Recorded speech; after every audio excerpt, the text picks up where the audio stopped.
Hello dear students, welcome back to organised knowledge channel. और आज की जो वीडियो है बच्चों, उसमें डिस्कस करेंगे कार्यपत्रक 5 क्लास 7th विषय सामाजिक विज्ञान। और ये जो वर्कशीट है आपके लिए 4 अगस्त 2021 के लिए शेड्यूल की गई है।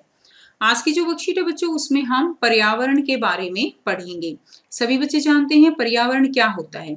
जो भी हमारे चारों तरफ है बेटा, वो सभी कुछ किसके अंतर्गत आता है? पर्यावरण के अंतर्गत आता है।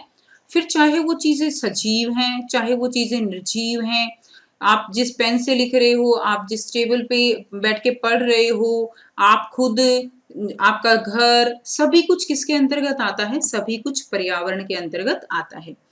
वर्कशीट शुरू करने से पहले बेटा प्लीज चैनल को सब्सक्राइब कर लीजिए, बेल आइकन को भी प्रेस कर लो ताकि आपको आने वाली हर वीडियो की नोटिफिकेशन वो मिल जाए। लंबी छुट्टियों के बाद जब रवि स्कूल जा रहा था, तब उसने देखा कि उसके स्कूल के निकट के खेल के मैदान में खुदाई हो गई थी।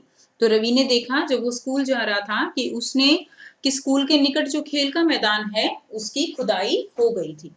वही एक मैदान उनके खेलने के लिए वहां पर था, केवल वही एक मैदान था जहां पर वो सारे बच्चे क्या होते थे? खेलते थे।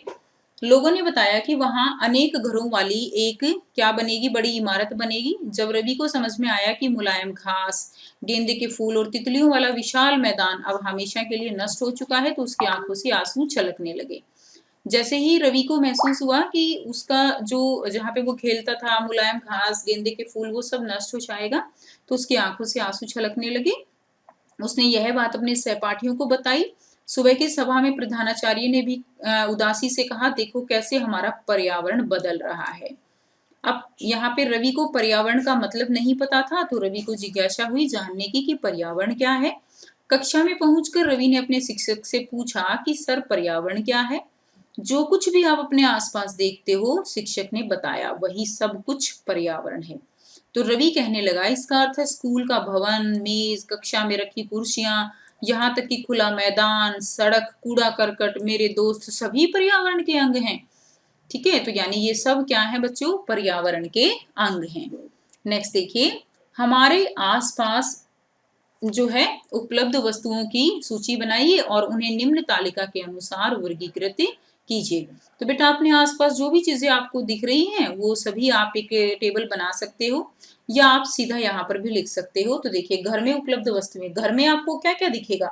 घर में जो है क्या क्या हो सकता है, आप लिख सकते हो। कुर्सी है, और क्या हो सकता है बच्चों? मेज है, और पौधे हो सकते हैं घर में।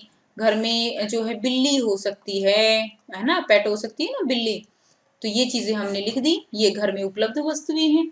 अच्छा, पड़ोस में उपलब्ध वस्तुएं क्या हो सकती हैं? पड़ोस में आपके पार्क हो सकता है, गाय हो सकती है, और आपके पड़ोस में और क्या हो सकता है बेटा? आपके पड़ोस में सड़क हो सकती है। ठीक है ना, सड़क है, पौधे हैं, या पेड़ लिख दो, पेड़ हो सकते हैं। तो ये सारी चीजें आपके पड़ोस में उपलब्ध हो सकती हैं। अगर हम विद्यालय की बात करें तो विद्यालय में क्या होगा? कुर्सी, ठीक है, किताबें विद्यालय में होंगी। इसके अलावा मेज है, पौधे हैं, ये सब क्या होंगी? विद्यालय में उपलब्ध वस्तुएं होंगी। अब क्या ये वस्तुएं एक समान हैं? तो क्या बच्चों आपको सारी वस्तुएं एक समान लगती हैं? तो आप कहोगे नहीं, कुछ वस्तुएं इनमें ऐसी हैं सजीव, और कुछ वस्तुएं ऐसी हैं जो कि निर्जीव हैं, जिनमें जीवन नहीं है। तो यहाँ पे आप लिख दोगे नहीं, ये वस्तुएं जो है समान नहीं है। अब देखिए, जीवीय यानी सजीव प्राणियों का संसार, जैसे पेड़ पौधे एवं जीव जंतु। ठीक है ना, तो इस तरह से हम इन चीजों को दो भागों में बांट सकते हैं, एक जीवीय यानी सजीव और एक अजीवीय यानी निर्जीव। अजीवीय यानी निर्जीव पदार्थों का संसार जैसे स्थल, और जीवीय यानी सजीव प्राणियों का संसार जैसे पेड़ पौधे और जीव जंतु। किसी भी जीवित प्राणी के चारों ओर पाए जाने वाले लोग, स्थान, वस्तुएं और प्रकृति को हम पर्यावरण कहते हैं। किसी भी जीवित प्राणी के, कोई भी जो जीवित प्राणी है, ठीक है, उसके चारों ओर जो भी लोग हैं, स्थान है, वस्तुएं हैं, प्रकृति है, उन सभी को क्या कहेंगे? हम पर्यावरण कहते हैं। यह प्राकृतिक एवं मानव निर्मित परिघटनाओं का मिश्रण है। प्राकृतिक पर्यावरण में पृथ्वी पर पाए जाने वाली जीवीय और अजीवीय दोनों परिस्थितियां सम्मिलित हैं। तो प्राकृतिक पर्यावरण में जो जीवीय वस्तुएं हैं, अजीवीय हैं, दोनों ही इसमें शामिल की जाएंगी। अब प्राकृतिक पर्यावरण को हम चार भागों में बांट सकते हैं, एक है स्थल मंडल, जैव मंडल, वायुमंडल और चौथा क्या है, जल मंडल। ठीक है बच्चों, अब देखिए सबसे पहले हम स्थल मंडल के बारे में पढ़ेंगे। स्थल मंडल क्या है, तो देखिए स्थल मंडल यानी जिस स्थल पर हम रहते हैं वो क्या होगा, स्थल मंडल। वायु जो हमारे चारों तरफ है, वायुमंडल। जल मंडल हमारे जो पानी है हमारा पृथ्वी पर, वो सब किसके अंतर्गत आएगा, जल मंडल। और ये सारी चीजें जो भी हमारे जिंदा रहने के लिए जरूरी हैं वो आएगा जैव मंडल में। ये हम 1 बाय 1 आगे की वर्कशीट में पढ़ेंगे। तो पृथ्वी की ठोस परपटी या कठोर ऊपरी सतह को क्या कहा जाता है, स्थल मंडल कहा जाता है। जिस पे हम रहते हैं, हमारा घर है, खेती करते हैं, ये सब क्या है, स्थल मंडल है। यह चट्टानों एवं खनिजों से बना होता है एवं मिट्टी की पतली परत से ढका होता है। यह पहाड़, पठार, मैदान, घाटी आदि जैसी विभिन्न स्थलाकृतियों वाला विषम क्या है, धरातल होता है।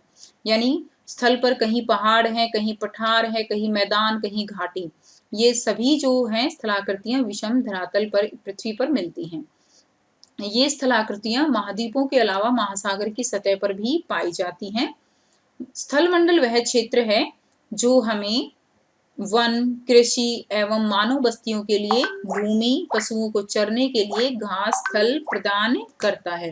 क्लियर है, तो हमें ये जो है क्या करता है, पशुओं के चरने के लिए घास स्थल प्रदान करता है। यह खनिज संपदा का भी स्रोत है, तो यानी जो आयरन है, जैसे तांबा है, ये खनिज जो है ये भी कहाँ मिलते हैं, ये भी स्थल में ही मिलते हैं। स्थल मंडल जो है इसलिए बहुत हमारे लिए महत्वपूर्ण है। अगर स्थल नहीं होगा तो हमारे रहने के लिए कोई जगह नहीं होगी, पशुओं के चरने के लिए नहीं होगा, भूमि नहीं होगी। ठीक है, तो इसलिए स्थल मंडल जरूरी है। प्रश्न 1 दिया गया है, किसी एक जैव संसाधन का उदाहरण लिखिए। तो कोई भी जैव संसाधन का उदाहरण आप लिख सकते हो, पौधे। ठीक है, जैव संसाधन है तो पौधे एवं जंतु, तो ये क्या है, जैव संसाधन है। प्रश्न 2, स्थल मंडल को अपने शब्दों में परिभाषित कीजिए। तो बेटा यहां से लिख लोगे, स्थल मंडल पृथ्वी की ठोस परपटी या कठोर ऊपरी सतह को हम क्या कहते हैं, इसको हम स्थल मंडल कहते हैं, जो कि मिट्टी और खनिजों से बना होता है और जो है ये इसकी पतली परत से ढका हुआ है। ठीक है, ये पतली परत से ढका होता है। यहां तक जो है आप इसका आंसर लिख देंगे। ठीक है, यहां से लेकर और यहां तक आपका ये क्वेश्चन नंबर 2 का उत्तर हो जाएगा। तो ये थी बच्चों आपकी आज की एसएसटी की वर्कशीट, और आई होप आपको वीडियो अच्छी लगी होगी। तो जरूर से लाइक कर दीजिए, शेयर कर दीजिए और चैनल को सब्सक्राइब कर लीजिए अगर आप चैनल पर न्यू हो। So thanks for watching students, मिलते हैं नेक्स्ट वीडियो में नेक्स्ट वर्कशीट के साथ। Take care.